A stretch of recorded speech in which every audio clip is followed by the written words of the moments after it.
Mula sa iba't ibang panig ng Pilipinas, narito ang pinakabagong balitang Red Cross. Ako si Nathaniel Madranca para sa PRC News Flash. Muling magsasanib puwersa ang Department of Budget and Management, Metropolitan Manila Development Authority at ang Philippine Red Cross para sa isang makabuluhang proyekto na gaganapin sa isang taon. Nitong December 12, nagtipon ng 3 organisasyon para ikasa ang proyekto. Nagkaroon ng Memorandum of Agreement signing para sa Open Government Fund Run na isang pinagsamang inisyatiba ng mga nasabing government agencies at ng PRC. Dumalo sa MOA signing sina PRC Secretary General Gwendolyn Pang, DBM Secretary Amina Pangandaman, MMDA Chairman Attorney Romando Artes at mga pangunahing kinatawan ng PRC, DBM at MMDA. Ang MOA signing ay hindi lamang sa pagtitipon at pagkakaibigan kundi para rin sa isang adhikaing sumasalamin sa kolaborasyon, transparency at shared responsibility. Ang pondong malilikaw mula sa Panran ay mapupunta sa mga programa ng PRC tulad ng disaster response, tulong sa mga biktima ng sigalot at bloodletting projects.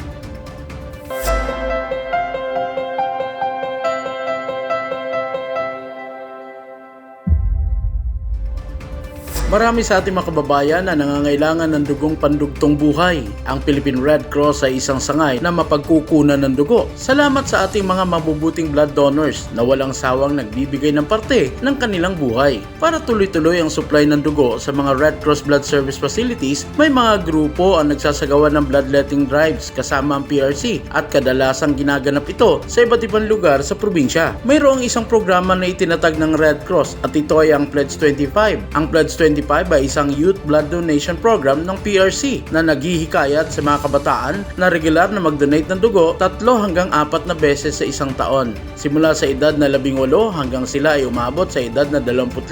Pagkatapos nito, sasali sila sa iba pang grupo ng donor ng dugo tulad ng Blood Galoners Club ng National Blood Services para sa kanilang regular at tuloy-tuloy na pagdodonate ng dugo. Kung kayo ay nasa edad 18 to 25 years old, maging bahagi ng Pledge 25 program sa inyong mga PRC chapters, Red Cross Youth sa inyong mga paralan at maging parte ng solusyon sa pagliligtas ng buhay. Sa kaugnay na balita, tuwing buwan ng Disyembre at Enero, matumal ang supply ng dugo. Ngunit nagagawa ng paraan ng PRC na makapagbigay pa rin ng supply sa mga pasyente. Ang tanging hinihiling ng PRC ay makapag-donate ang maraming tao ng dugo para tuloy-tuloy ang supply ngayong mga kritikal na buwan. Narito naman ang paanyaya ni PRC Chairman at CEO Dick Gordon. Kaya importante ito na inaaraw-araw namin kailangan may bloodletting para sa buong Pilipinas kaya natin magbigay kahit na saan. Hindi nawawalan ng dugo ang Red Cross. Salamat sa mga tao.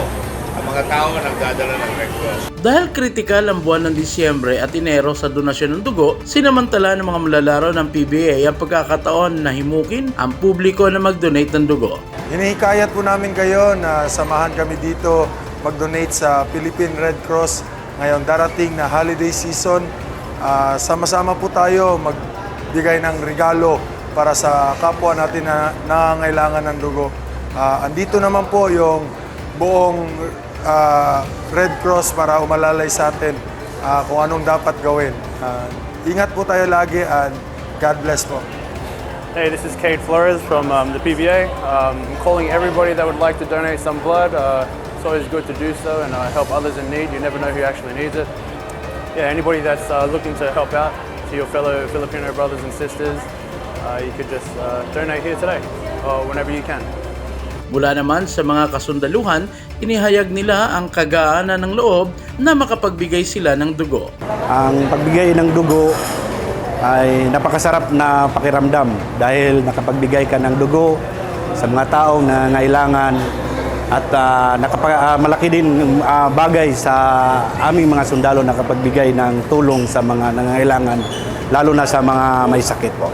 Samantala, ang Makati Medical Center ay naglabas ng apila para sa mga donors ng dugo dahil ang blood bank ng ospital ay nahaharap sa kritikal na kakulangan ng dugo. Pinapaalam ng ospital sa publiko ang kanilang pangangailangan dahil ang mga pulang ilaw sa Tower 1 ng gusali ay muling binuksan at nagpahiwatig ito ng pangangailangan para sa agarang suporta mula sa blood donors. Sa Facebook post ng Makati Medical Center, nanawagan ang ospital ng voluntaryong donasyon ng dugo upang mapanatili manatili ang supply sa pagamutan. Ang buwan ng Disyembre at Enero na umaabot din sa buwan ng Pebrero ay mas kaunti ang natatanggap na dugo mula sa mga donors. Sa mga nais magbigay ng kanilang dugo, magtungo lamang sa Makati Medical Center Blood Bank mula Lunes hanggang Linggo, alas 8 ng umaga hanggang alas 10 ng gabi.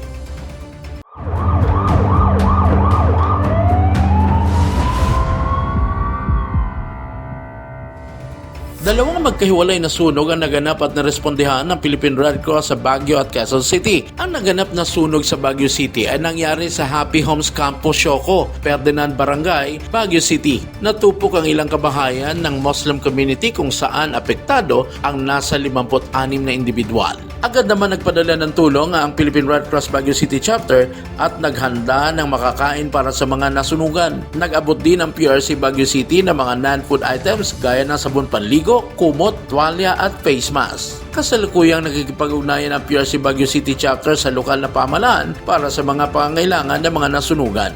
Sa Quezon City, mabilis na rumisponde ang mga tauhan ng PRC Quezon City Chapter upang apulahin ang nasusunog na commercial establishment sa kanto ng EDSA at Aurora Boulevard nitong December 12, 6:30 ng umaga. Nasa lugar ng sunog ang PRC fire truck at mga bombero at nagpadala rin ng PRC ambulance na may mga kasamang first aid responders. Pansamantalang isinara ang northbound ng EDSA corner Aurora Boulevard nang magdatingan na ang mga rumisponding tulong dahil unti-unti na rin nagkakaroon ng build-up sa nasabing kalsada. Pinapalalahanan ng publiko na maging maingat sa paggamit ng kuryente at mga kagamitang madaling magdulot ng apoy. Mabilis mang maapula ang mga sunog dahil sa pagresponde ng mga bombero, mag-iiwan ito ng malaking pinsala sa buhay ng mga residente. Patuloy naman ang operasyon at dekalidad na serbisyong handog ng Philippine Red Cross Hemodialysis Center sa ating mga kababayang may kidney disease. Sa pinakauling talaan ng PRC nitong December 11, kasalukuyang may 24 na mga active patients ang Hemodialysis Center at patuloy ang pagtanggap sa mga pasyenteng nangangailangan ng kidney treatment. Umabot na sa 3,545 na mga dialysis treatment ang naisagawa ng PRC sa taong ito na inaasahang darami pa sa mga susunod na buwan. Kaugnay ng pagtaas ng bilang ng mga may kidney disease at leptospirosis. Sa kasalukuyan, mayroon ng 23,980 dialysis treatments ang naisagawa mula noong 2019. Ayon kay PRC Chairman and CEO Dick Gordon, hindi linya ng PRC ang dialysis, ngunit nagpatayo ang organisasyon ng dialysis center para mas marami ang matulungan ng Red Cross. Dagdag pa ni Chairman Gordon, welcome ang mahirap na pasyente sa PRC Hemodialysis Center dahil libre ang serbisyo dito para sa kanila. Sabi naman ng PRC Secretary General Dr. Gwendolyn Pang, kompleto at state-of-the-art ang dialysis machines ng PRC kaya nakasisigurong mahusay ang serbisyo ng dialysis center. Bukas ang Hemodialysis Center tuwing Lunes, Miyerkules at Biyernes. Matatagpuan ang PRC Hemodialysis Center sa Radial Road 10, Bonifacio Drive, Port Area, Manila. Maaaring tumawag sa 8527-6658 at 0976-530-1092 o mag-email sa prchemodialysis@redcross.org.ph. Ang Philippine Red Cross ay muling kumakatok sa inyong mga puso upang humingi ng tulong para sa mga kababayan nating sinalanta ng Bagyong Pipito sa mga lalawigan ng Northern at Central Luzon. Maaari kayong magpadala ng inyong cash donation sa mga sumusunod na mga bank accounts. Ang inyong donasyon ay makapagbibigay ng panibagong pag-asa sa mga kababayan natin sa Luzon. Sama-sama nating harapin ang hamon at samahan silang muling bumangon. Sa masusugid naming manonood ng PRC News Flash, tumutok sa Philippine Red Cross Facebook page, Instagram, X, TikTok at mapapanood rin kami sa YouTube channel ng Philippine Red Cross. Abangan ang mga updates at maging konektado sa PRC News Flash para sa mga napapanahong balitang Red Cross. Kung ikaw ay may kusang loob at malasakit sa kapwa-tao at gusto mong mag-volunteer sa Red Cross, pumunta lamang sa pinakamalapit na chapter sa inyong lugar at tumawag naman sa Hotline 143 para sa mga emergencies. At yan ang pinakabagong balita mula sa PRC. Ako si Nathaniel Matranca para sa PRC News Flash.